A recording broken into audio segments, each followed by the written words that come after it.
বক্তব্য রাখার জন্য আহ্বান জানাচ্ছি মাননীয় সদস্য মোহাম্মদ অলিউল্লাহ, বরগুনা ১। আসসালামু আলাইকুম। মাননীয় স্পিকার, এই মহান সংসদে আমাকে কথা বলতে দেওয়ার জন্য আপনাকে অসংখ্য ধন্যবাদ। মাননীয় স্পিকার, ফ্যাসিবাদ বিরোধী দীর্ঘ লড়াইয়ের ধারাবাহিকতায় ২৪ জুলাইয়ের গণ অভ্যুত্থানে হাজারো মানুষের আত্মত্যাগের বিনিময়ে আজকের এই সংসদ, ত্রয়োদশ জাতীয় সংসদে আমার প্রথম বক্তব্যের শুরুতেই মহান আল্লাহ তাআলার শুকরিয়া আদায় করছি। সাথে সাথে আমি জুলাই গণ অভ্যুত্থানের শহীদের প্রতি শ্রদ্ধা জ্ঞাপন করছি, তাদের রুহের মাগফিরাত কামনা করছি, আহতদের প্রতি কৃতজ্ঞতা জানাচ্ছি, অংশগ্রহণকারী সকলের প্রতি সম্মান প্রদর্শন করছি। মাননীয় স্পিকার, ত্রয়োদশ জাতীয় সংসদে আমার বক্তব্যের শুরুতেই আমি আমার নির্বাচনী এলাকা বরগুনা ১, বরগুনা সদর, আমতলী এবং তালতলী এর সকল জনগণের প্রতি আমার শ্রদ্ধা ও কৃতজ্ঞতা।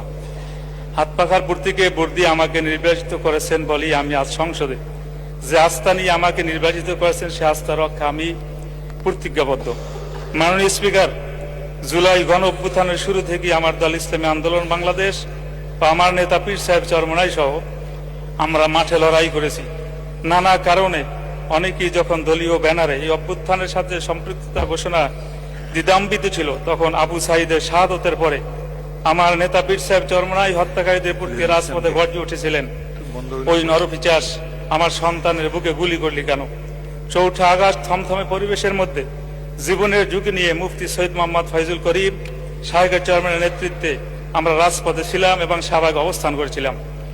মাননীয় স্পিকার, ব্রিটিশ বিরোধী সংগ্রাম থেকে শুরু করে ৫২ ভাষা আন্দোলন এবং আমাদের মহান স্বাধীনতা সংগ্রামের সকল শহীদ অংশগ্রহণকারীদের প্রতি আমার দলের পক্ষ থেকে শ্রদ্ধা ও সম্মান জানাচ্ছি। আমি বিশেষভাবে স্মরণ করছি ইসলামী আন্দোলন বাংলাদেশের প্রতিষ্ঠাতা আমির মাওলানা সৈয়দ মোহাম্মদ ফজলুল করিম মরহুম পীর সাহেব চরমনাই। তিনি ১৯৮৭ সালে সাংবিধানিক সংস্কারের প্রয়োজন অনুভব করে গঠন করেছিলেন ইসলামী শাসনতন্ত্র আন্দোলন, যা বর্তমান ইসলামী আন্দোলন বাংলাদেশ। মাননীয় স্পিকার, রাষ্ট্রপতির ভাষণ একটি সাংবিধানিক বাধ্যবাধকতা ও সংসদীয় রীতি, কিন্তু বাস্তবতা আমরা সবাই জানি রাষ্ট্রপতি মন ও প্রাণ ও কার্যক্রমে একটি ফ্যাসিবাদী শাসনের অংশ ছিলেন, যে ফ্যাসিবাদের উৎখাতে হাজারো প্রাণের রক্ত উৎসর্গ করতে হয়েছে। গণ অভ্যুত্থানের মাধ্যমে উৎখাত হওয়া ফ্যাসিবাদের অংশ যে রাষ্ট্রপতি, তিনি ফ্যাসিবাদের উৎখাতের ফলেই গঠিত হওয়া সংসদে ভাষণ দেওয়া জুলাই গণ অভ্যুত্থানকে অপমান করার শামিল। তিনি যখন ভাষণ দিয়েছেন তখন আমরা ওয়াকআউট করেছিলাম। আজকে রাষ্ট্রপতির ভাষণের উপর আলোচনার শুরুতে আমি সংসদে তার ভাষণ দেওয়ার বিষয়ে প্রতিবাদ জানাচ্ছি। মাননীয় স্পিকার, রাষ্ট্রপতির ভাষণ সরকারি দলের স্থিতি ও তাদের অতীত সাফল্যের বর্ণনা, আগামীর প্রতিশ্রুতি সমন্বিত একটু উপত্থান যা সরকারি দল কর্তৃক লিখিত হয়। রাষ্ট্রপতির এবারের ভাষণও এই সত্যের কোনো অন্যতা হয় নাই, তবে ভাষণ সুলিখিত ও মার্জিত, তার পাঠ ও সাবলীল ছিল, সেজন্য রাষ্ট্রপতিকে আমি ধন্যবাদ জানাতে পারি। মাননীয় স্পিকার, রাষ্ট্রপতির ভাষণে অন্তর্বর্তী সরকারের উল্লেখ নেই। অন্তর্বর্তী সরকার ও সরকার প্রধানের নাম উল্লেখ করে তাদের প্রতি বিশেষভাবে কৃতজ্ঞতা জানালে ভালো হতে বলে আমি মনে করি।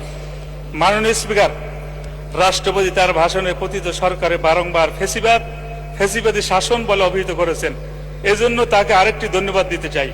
তিনি এটা মন থেকে বলেছিলেন কিনা জানি না, তবে তার মুখে বারংবার আলোচনা শুনতে আমাদের ভালো লাগছিল। তবে মাননীয় স্পিকার, তার ভাষণে জুলাই ঘোষণা, জুলাই সনদ নিয়ে কোনো কথা নেই।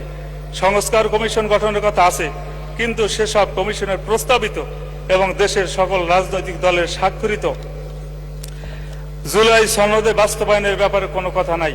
এই বিষয়টি আমাদেরকে হতাশ করেছে এবং সত্য হলো প্রস্তাবিত সংস্কারগুলো না হলে বাংলাদেশে আবারও স্বৈরাচার ও ফ্যাসিবাদ ফিরে আসার আশঙ্কা রয়েছে। তাই দেশের স্বার্থে জুলাই সনদের সংস্কারগুলো সম্পন্ন করতেই হবে। একই সাথে সংস্কার প্রস্তাব গণভোটের মাধ্যমে জনগণের রায় পরিণত হয়েছে। মাননীয় স্পিকার, আমার নির্বাচনী এলাকা বরগুনা ১, বরগুনা সদর, আমতলী এবং তালতলী, আমরা এই বরগুনার যে লক্ষ কোটি মানুষ বসবাস করতেছে, আমাদের বরগুনা উন্নয়নের দিক থেকে একেবারে পিছিয়ে।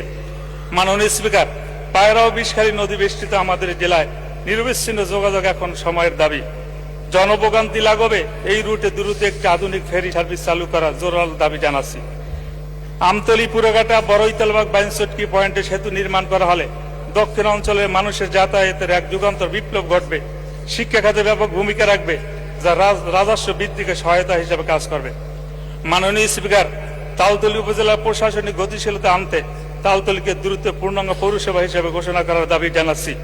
মাননীয় স্পিকার, বরগুনা নদীমাতৃক এলাকা, এখানে বয়ে চলছে ছোট বড় অসংখ্য খাল, নদী, নালা, যার ফলে অত্র এলাকায় যোগাযোগের জন্য রাস্তা, কালভার্ট, ব্রিজ, স্লুইস অতীব গুরুত্বপূর্ণ বিষয়। কিন্তু বিগত বছরগুলোতে এখনো অত্র খাতে লক্ষণীয় কোনো কাজ হয় নাই, যার ফলে আমার অত্র নির্বাচনী এলাকায় বিভিন্ন স্থানে প্রায় 300 অতি ঝুঁকিপূর্ণ ব্রিজ, কালভার্ট রয়েছে, যা মরণ ফাঁদে পরিণত হয়েছে, যেটি অত্যন্ত মানবিক ও দুঃখের বিষয়। তাই আমার নির্বাচনী এলাকার রাস্তা, ব্রিজ, কালভার্টগুলো অতি দ্রুততার সাথে পুনর্নির্মাণ একান্ত প্রয়োজন।